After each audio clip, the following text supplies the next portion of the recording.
Welcome to Satsang. Today we have a very interesting question that a few people have asked, and so what I'm going to do is I'm going to have Jerry read the question that was emailed to me, which I preferred to say. Now, the topic is, how do we reconcile the the will of God as being the one will, yet with the law of attraction, and creating our own reality. So please listen to what Jerry has to say on that email, and then we'll go from there. Okay.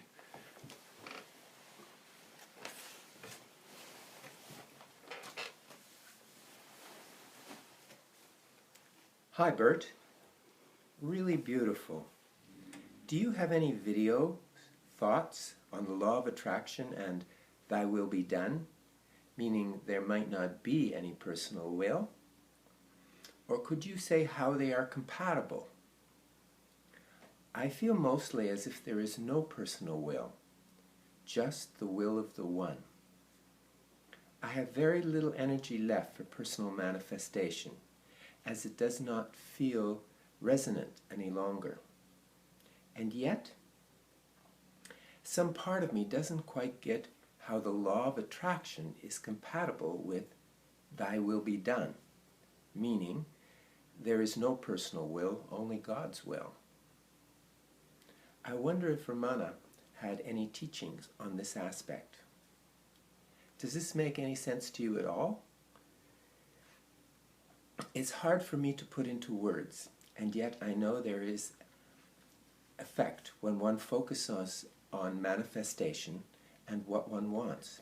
And yet there are sometimes it seems not to be. And that is what might arrive is what is needed instead of what we agree prior to the experience. Just wondering about these aspects. Thank you. Okay. Yeah, thank you, Jerry. You know, if any of you have read this book, it talks about thought and awareness, the two. Did you know that if we understand the difference between thought and awareness and then see how they combine each other, we have total clarity? And that's exactly what we're talking about. But I'm going to explain. You know, when we talk about the will of God, what we're really talking about is the perfection of awareness. Okay, but stay with me here, because when we use different words, we go into a different perspective, and so we find it very hard to understand. But always remember that simplicity is the key. Awareness is eternal, awareness is timeless, and that the perfection of awareness is the very will of God. How is that? Well, first of all, just feel it out, please, okay? The will of God, the will of Source. Now, isn't that the will of Source, and you are that Source too, is your own will? And isn't that part of that awareness, that when you become very still and very silent, you feel peace, you feel joy, you feel the goodness of self, because you are? Now, that is the will of God. The will of God is the essence and purity and innocence and beauty and love that you truly are in your natural state. Okay? Now, when we go into the law of attraction, what we're doing is that the two totally complement each other, because the law of attraction is not awareness, but it is thought, and it is thought that evolves. So therefore, the law of attraction states that you become that which you focus on. Okay? Stay with me here. Okay, that is that if you see people who are miserable, that's the reality they created. Okay? Nobody is wrong or right. It is just that if you meet 100 people and ask them, what is life all about? And they'll tell you exactly how they see life. And how they see life, they're totally convinced that this is the way it is. Okay? So this is what it means, personal reality. But then as we keep on going into it, we will find that personal reality cannot be real because it's different with every human being. You see? So we've got to reach a point where we see what is actually real, that which is unchanging. Okay, so let us go back to the will of God. Okay, now let's focus a little bit more on it. What is the will of God? The will of God is total unconditional love. You know, there were times even in the Bible it says when God was a vengeful God, or if you are bad, God will punish you. We've been raised up with these ideas, not realizing that the word God is the word source. It is who you really are, the very nature of you, the very being of you. So, and if you go into the very being of you and you ask yourself, how would you rather feel? You'll always want to be happy. You always want to feel love. You always want to feel free. And these are not qualities per se. They are the state of perfection of awareness itself. You see, it is that inner silence, that being that is always with us, but we miss it. Why do we miss it? Because we want it so badly. And when you want something that you already are, you seek it. And when you seek something that which you already are, what happens? You seek it through the world. For example, many people say, well, if I have a lover now, I'm going to be happy forever. If I meet my twin flame, it's going to be great. Not realizing that if you win your twin flame, it will be exactly like you. Can you imagine how along you get? You see, so in other words, we always think that through the world, if we achieve something, it's going to be better. There are many people, for example, who just feel that if they have a lot of money, they're going to be happy. Well, do some exploration about people who won the lottery. And I'm talking about achieving millions of dollars. And you won't find one who just had a miserable time off it later on. So, in other words, we think, what if I have a large home and I have a swimming pool and I have a Ferrari and I have all these things, I'm going to be happy. We do not realize the responsibility that having a swimming pool would take. You need to clean it every day, you need to hire somebody to do it. You won't have time because you have to keep up with what is going on. In other words, what I am saying, it is very simple. Okay? What you want is always you. The source is you. And so, as you go into the very nature of being, you'll find it is very, very simple. Okay. Now, as far as the law of attraction goes, the movie The Secret was emphasized only one aspect of it, which was the aspect of achievement, the aspect of success, attaining something from the world. But ask anyone, why do you want that? You know, like sometimes maybe someone would say to me, Burt, you know, the way you live now, you live very simply. Why don't you live in a penthouse apartment? Why don't you have a better place? But you see, when you are happy with the way you are and how you are, you don't want change. In other words, it's not that you don't want change, it is just that there is nothing better than what you have experienced within you. I'd like to also emphasize in the law of attraction, which is really the law of what you focus on, in other words, you become what you focus on, is that you're always focusing on something that most of the time, 90% of the time, is negative. All complaining, for example, is focusing on what you don't want. All anger is focusing on what you don't want. All worry is focusing on what you don't want. All concern about tomorrow is focusing on what you don't want. All anxiety is focusing on what you don't want. So you become these things. And then you wonder, what's wrong with me? For example, I did a little bit of research after the movie came out about The Secret? The Secret, right. Right. And And I got so many emails from these people saying that I'm doing something wrong here, I'm following the secret and its teaching, but I'm not getting what I want. And why is that? They're focusing on the lack. Not only they're focusing on the lack, it's true, but what they're focusing on, thinking that if I get this power, if I get this object, if I get this, I'm going to be happy.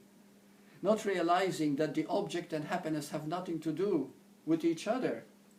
You see? Nothing at all. So therefore, you want something because ultimately, why do you want it? Well, if I have a beautiful car, I'm going to be freer, I'm going to have a great time, and I'm going to be very happy. But the point is, it only lasts as long as you're driving the car.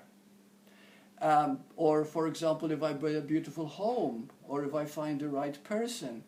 You see, it has nothing to do with the world. Now, the reason is, why is it so rampant? Why is it so powerful in wanting the world to give us what we already are?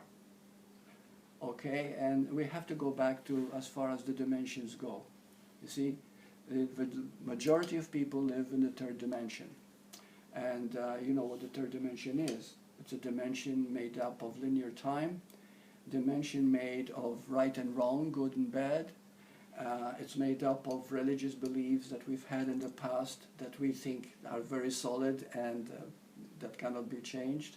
And not realizing that the very evolution of you is the process of thought as we expand our way of seeing. You see? Until we come to that point of seeing that the very thing that we are, this now itself, is complete. If we discover that. But when we enter the fourth dimension, then we begin to see also that the emotional body, which is the fourth dimension is the emotional body, well, we begin to also understand that all feelings are very important because we go by how we feel. The point is in the beginning that if we feel bad, then we think we are being bad and we try to avoid it. Not realizing that if you feel bad, that very bad feeling is a way to make you feel good. Are we getting this? Okay, in other words, when you feel negative, that very negativity itself is a lesson for you to see why is it there in the first place. You see, and it is there because it needs something that you feel you don't have. I'm not good enough. I am missing something. There is something wrong with me. All right. So therefore, this is so strongly, so embedded that no matter what we focus on, try to make it positive, try to create pictures and project these pictures in order to get what we want. We find that even when we get what we want, and if we do, even when we get what we want, we cannot be fully satisfied. Because the thing itself cannot give us what we already are. Am I making myself clear here? Mm-hmm. Okay. Yeah. Are there any questions at all? Okay. Well, Now, yeah. my question is so much of that is unconscious. Yes, absolutely, So, unconscious. I mean, if it's happening, right in front of you, and you're not aware of it, I guess that's where you would need to yeah. be still So, and be still and look but at then that, too right. is that part of you that's you're trying to get away from that part of you. And that's the whole point. See, whenever we don't feel good, okay, we're after pleasure and avoid pain. The moment there is any pain, we do not see the value of it. Because pain is there to show us that that is not who we are, but is showing us that something or other we are not moving flow with the alignment with source. The source, see, the most beautiful thing about learning about the will of God, the will of source, is that it is pure love itself. The idea of wrong itself, it doesn't exist in that which is unconditional love. As a matter of fact, it's itself unconditional love. So when something goes wrong, we think that we destroyed this will. We've destroyed it. But you never destroy it. You simply have misconstrued the feeling that you have as being real. There must be a better way to explain this. Do you get any ideas here? Yeah. Well, because we tend to seek pleasure, which is always outside of the moment, when we are experiencing something that is unpleasurable, we also want to leave that and move outside the moment. And it is actually in the moment of experiencing anything, pleasure or pain, that can be ecstatic. Mm-hmm. Because that moment, unjudged, unthought, is pure manna from heaven. Mm-hmm. And as soon as we try to box it, put it in tomorrow, yesterday, or have any thoughts about it, it is that destroys. It doesn't destroy it. It muddies it for us. We do not have the direct experience of life, which is ecstasy itself. And why is that? Because all pain is a seeking of the very thing we are, all the time. You see?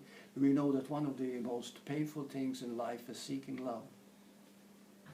You know, and when you seek love, you fear rejection, you fear that you're not good enough, you feel as if you don't deserve it. Why? Because every time you seek love, you're telling yourself, I am not love.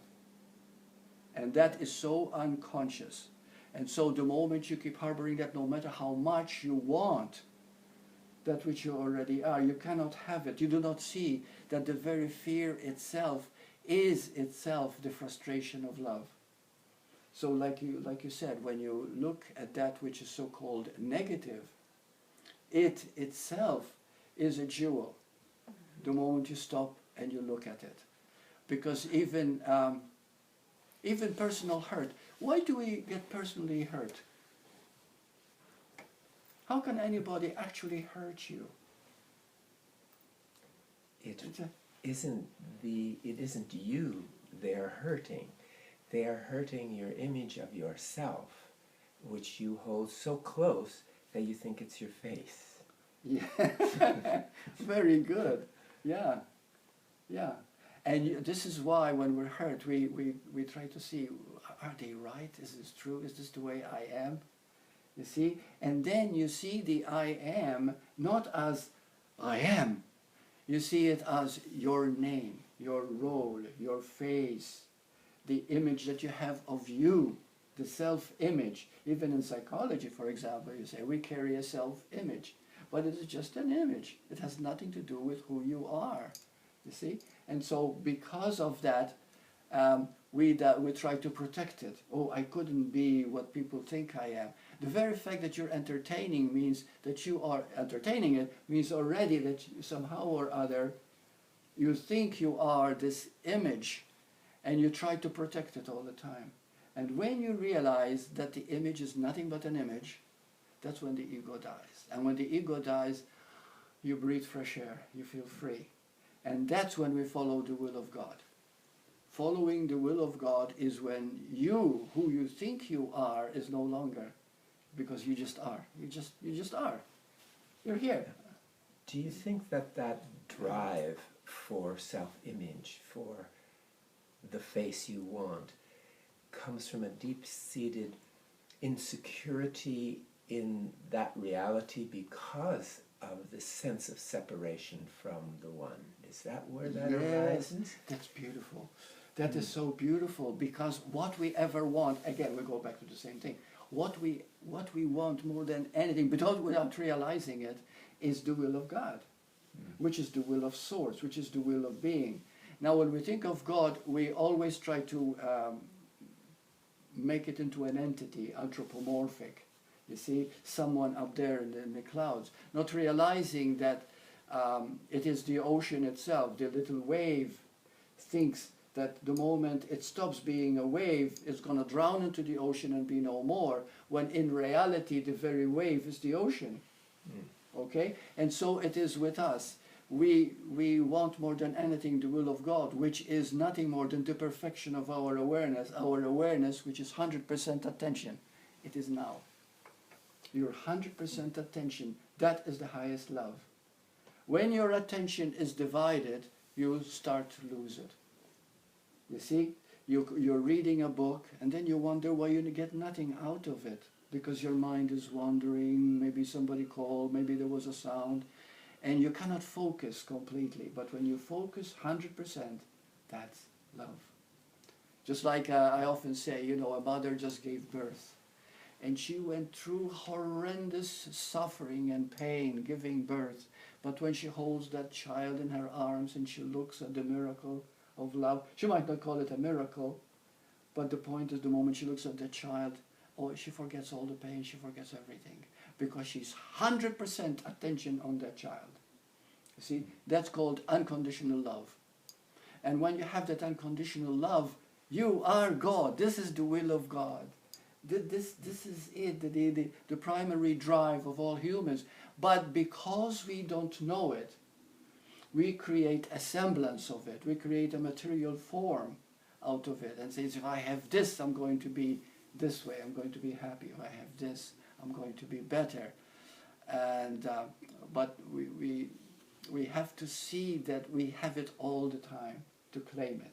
So whenever a fear comes, we have to see that fear is the frustration of love, and therefore that fear can lead you back, like you were saying so beautifully, that the fear itself can lead you back to love the moment you realize it's illusion.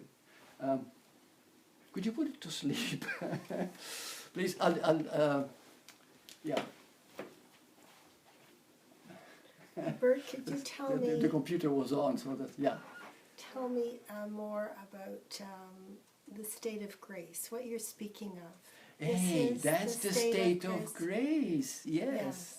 Beautiful. That's the state of grace. I didn't think of it.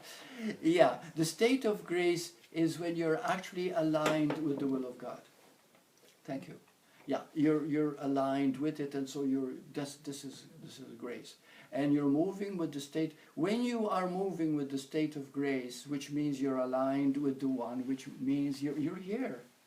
It's so simple. There's nothing to get to. There's nothing to achieve. Because evolution is nothing more than making our thought... Don't get rid of thoughts.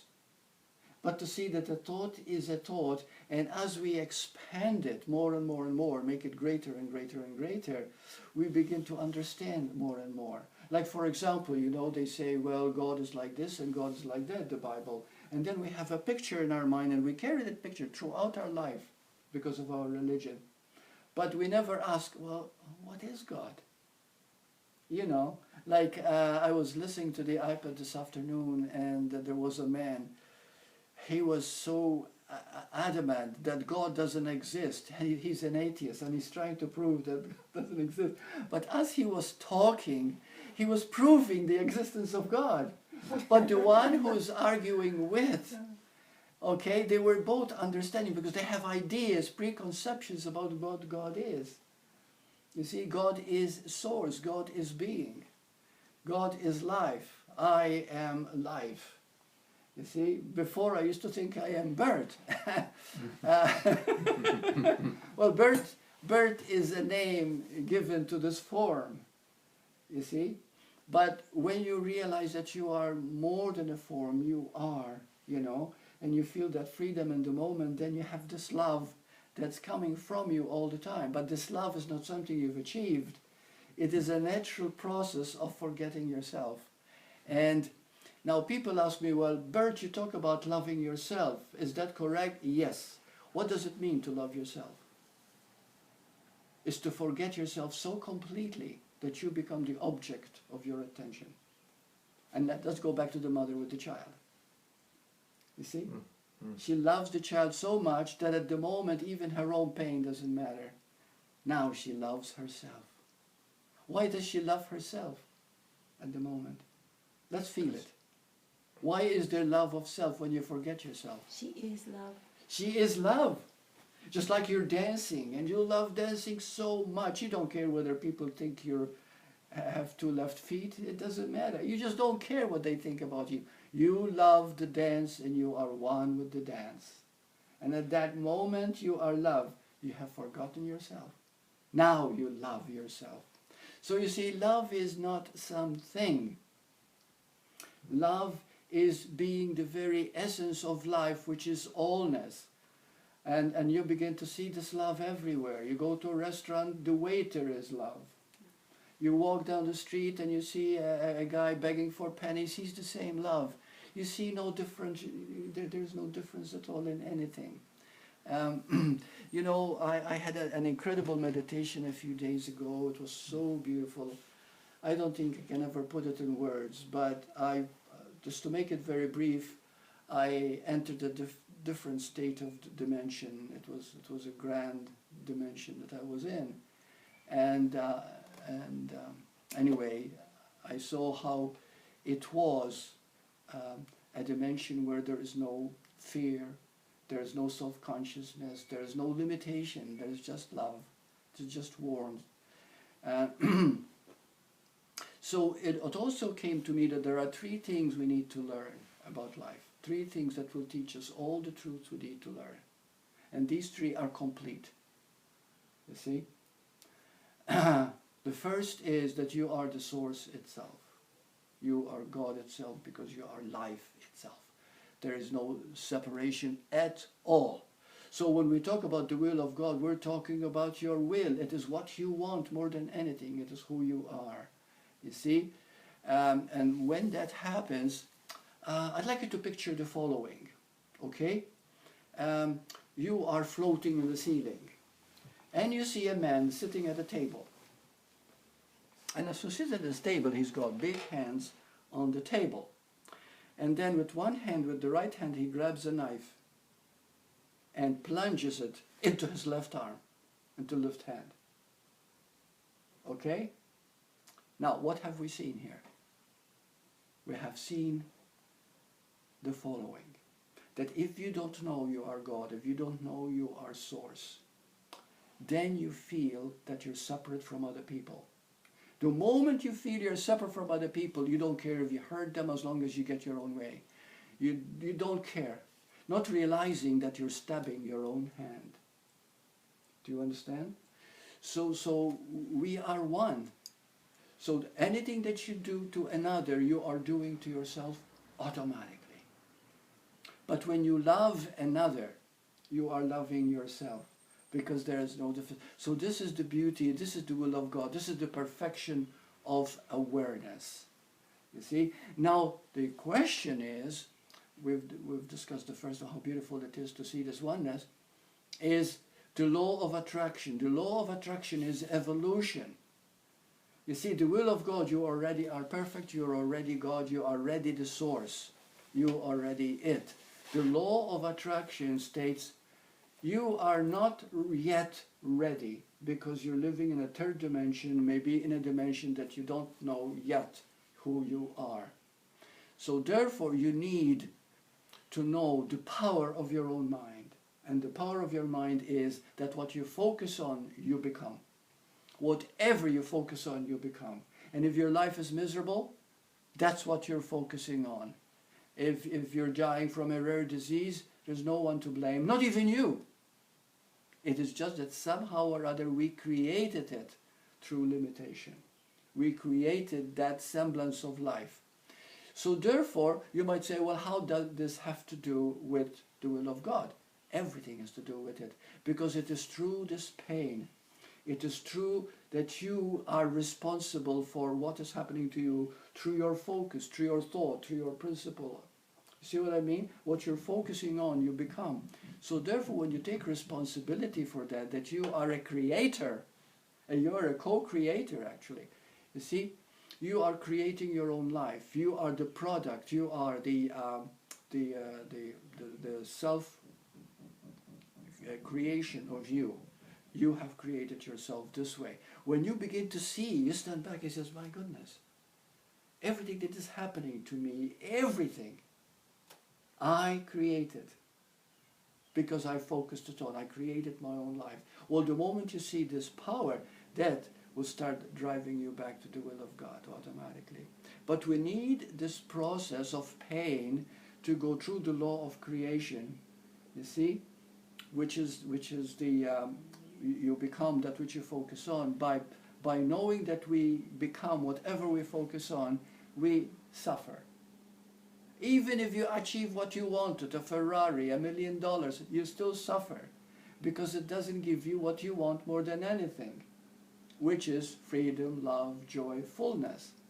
See, when it does, the law of attraction keeps showing you all the time, hey, no, there's more than this, there's more than this, there's more. So you begin to expand that very thought. Your own focusing begins to take on a bigger picture. And instead of yourself being so personal and small, now we are thinking in terms of allness and fullness of being, you see? I am part of you, you are part of me. The moment you begin to see that through the law of attraction, you are moving to the will of God automatically, which is the fullness of being. So this is the first one, is that we are the source itself. Number two, you are, and I was shown this during this meditation, the second one is that you are a multi-level creature. You live in multi-level dimensions. You live in so many dimensions that sometimes you can be a third dimension in the morning, and then you might up in a fourth dimension in the afternoon, where you become very emotional and you begin to see the power of the emotional body, and you're learning more about how you are feeling. That's called fourth dimension in brief at the moment. And then you might all of a sudden lapse into the fifth dimension, and you feel nothing but love, because the fifth dimension is unconditional love. Okay, there are no restrictions, there's nothing. You didn't say because he's a criminal, he killed people, and this one is a saint. You begin to stop seeing difference, because we are creating our own reality, and we're all going to learn the same lesson, that unless you align with Source, you're not going to make it. You see? So this is how we learn. Not only we are multi-dimensional creatures, but we're also timeline creatures. You see? We live in a certain timeline. How can we describe this? Because this is an incredible thing. I was in meditation, and then I lapsed into this dimension that was so beautiful, and time itself had stopped. But what happened is Moshi, my cat, started scratching my legs because my mouth fell open. I was salivating, and it was coming down my body, and I was getting wet, and all of a sudden, I just realized I was in a different state of being. But you know what happened is that the moment the meditation stopped, I said, oh, gosh, I'm wet here. So I better go and take a shower. And the moment I got up to take a shower, I felt like somebody held me down to the earth. I felt heavy. And then I felt so heavy, but the moment I took the shower, I was perfectly fine. But what I realized is that I was in that dimension that was so light, and almost, I wouldn't say anti-gravity, but the beings, the energy, the beauty that was there,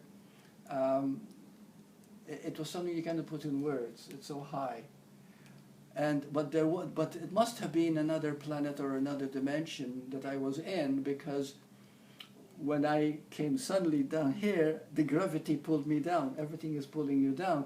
We do not realize how pulled down we are. You know, how heavy we really are. And so I felt like the body was heavy, but it had nothing to do with my age or the body itself or my lack of fitness. It had to do with the sense of gravity. I became aware of it. You see, the pull of gravity. And then I took a shower, and I was still feeling good, feeling very high. Then I began to feel lightness again. So this is where, that as we progress from the manifestation of the law of attraction, we will find that as we expand the thought, instead of remain so preconceived with what we think is real, We keep on expanding. It's more and more and more. My goodness. Everybody thinks a different thing. Nobody's wrong. It's just that where they're at. You see? And as we begin to expand it more and more and more, we become lighter. We actually become lighter, freer moving and everything else. So anyway, so we are multi-level creatures, we're multi-dimensional creatures. And the last one is, the third one is to monitor your thoughts. Because the thinking process is our greatest gift we've been given. You know, prior to my understanding of this, I always wanted to get rid of thoughts. And I used to think that I was a victim of thoughts, and so many people are going through that, and I'm getting so many letters all the time. How do I get rid of negativity? How do I fight this? I don't want this. You know, and by saying I don't want this, you become a victim of it, because you draw it closer to you. See, the moment you suppress something or deny something, it's just like claiming it. So therefore, nothing is wrong. You know, this is the most beautiful thing. Nothing is wrong. Nothing. And so, so when you start to monitor your thoughts, you get up in the morning, and there is a habit pattern that still lives in us as the third dimension. You know, where there's third dimension, height, width, depth. Everything is solid. Everything is material. You see, until we begin to see that all material is a manifestation of the nothingness of energy. You see, just like Einstein discovered, everything is just energy. So, but until then, we make everything very, very real. So we make these feelings so real that, and remember that the body becomes that feeling. The body becomes that emotion. So let's say you get up in the morning and you say, oh no, another day, another day. Stop. See, this is the monitoring of your thoughts. Stop. You see, and look at that, how it's creating that feeling. If at the moment you have enough courage to do that and monitor that thought, how it's creating that feeling in you, and then allow that feeling. Don't fight it. Allow that feeling, because that's the power. That's the power of thought. So you're not denying the thought, you are seeing how powerful thought is. Because when you begin to master thought, you don't get rid of thought. You master thought. You master thought by embracing it, not getting rid of it. You see? And so when you master thought, you master yourself, because you, the face, the body, the name, everything is thought. You see, did you know that everything is thought? Everything is thought. Anything that you can touch, see, hear, smell is thought. But that which makes it possible is awareness, the perfection of awareness itself, the perfection of being. You see? So when you begin to understand, but you cannot understand that until you begin to see the power of thought itself.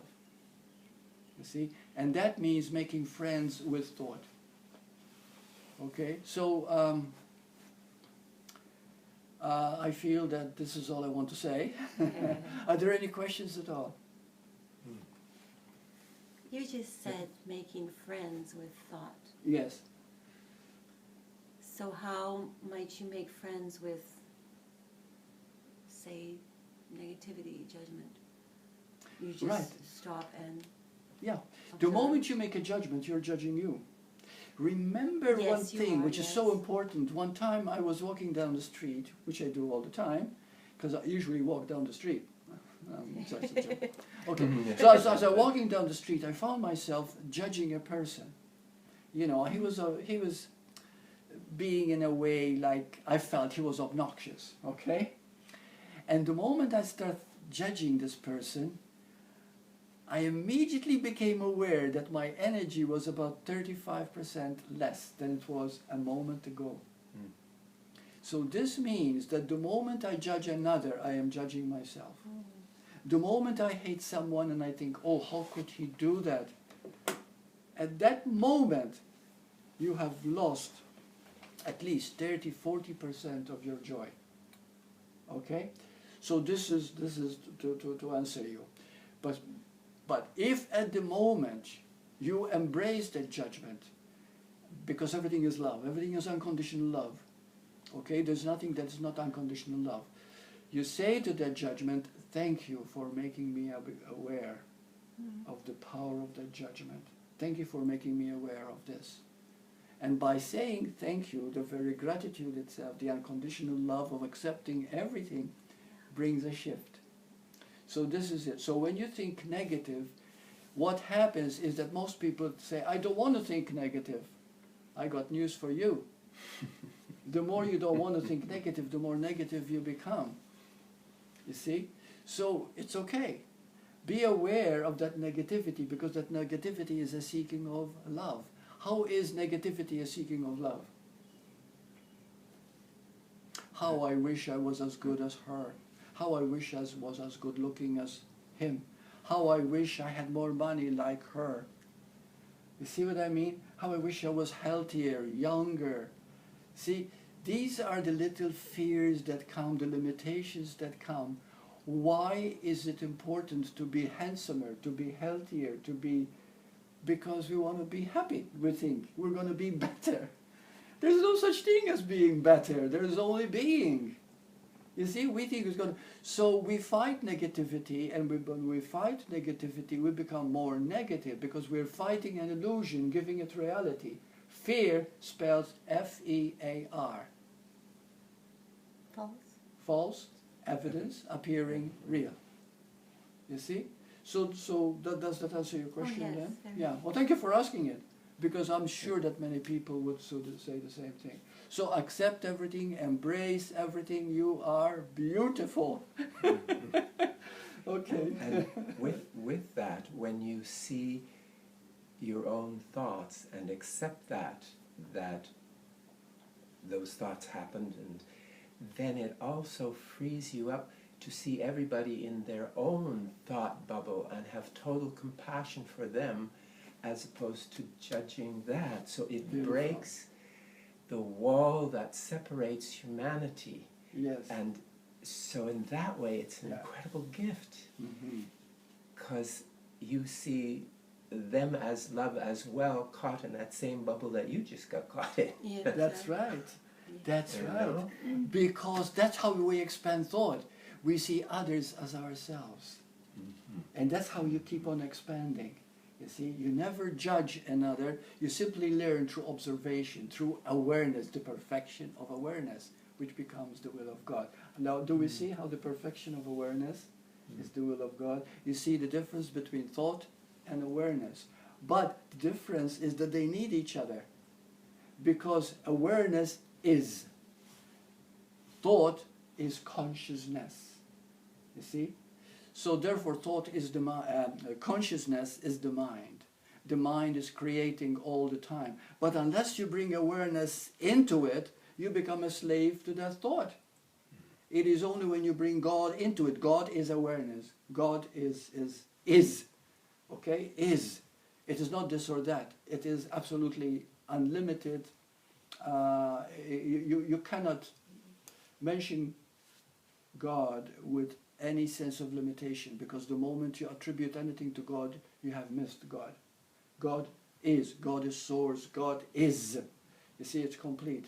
So I call it the perfection of awareness. So when you bring awareness into anything, negative emotion, negative thought, negative feeling, negative this, you bring into it, you'll find that all it is a seeking of love. All it is because you want to be better, but you cannot be better because you're already better without knowing you are. Because right now you are trying to change things, you're trying to improve things. You don't need to improve anything. You know, that's quite something to learn, isn't it? And that awareness brings you back out of the duality that tends to judge. That's right. Because the duality makes nothing right or wrong. It brings everything, both what you thought was negative, positive, up, down, back into that one. Right. And it dispels. From there can be no judgment, because there's nothing to judge. It's one energy, one love energy. That's amazing.